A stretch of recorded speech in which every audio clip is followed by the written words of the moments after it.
અરે સાક્ષી બેટા, હા. અરે બેટા તમે આ શું કરો છો? અરે કાકા, મમ્મી કહેતી હતી કે સાક્ષી બેટા તમે નાની જીંગલીની લેગી દવા તે લેગી દઉં છું નાની આરતી ની અરે એટલે શું વાત કરો તમે, જોરદાર તમારી નાની બેનની લેગી દો. અરે વાહ, તમે તો ઘરનું જોરદાર કામ કરો છો, બહુ સરસ કહેવાય સાક્ષી બેટા. જો તમે સરવાની વાત સાંભળી છે અરે વાહ, મિત્રો? હા શ્રવણની વાત તો અમે હોભરી, પણ સાક્ષી બેટા તમારા મોઢે મારે આજે વાત હોભરવી છે શ્રવણની. આપણી સેવા કેવી કરી હતી હા. સરને? શ્રવણે તો મા બાપની સેવા બહુ કરેલી સાક્ષી બેટા. અરસદ તીરથની જાત્રા કરાઈ હતી. સાચી વાત કરી.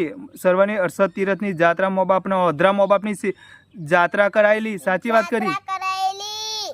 અને હા, એને કહેવાય દીકરો કહેવાય. સાચી વાત કરી. એના દીકરો કહેવાય. બહુ સરસ સાચી વાત કરી.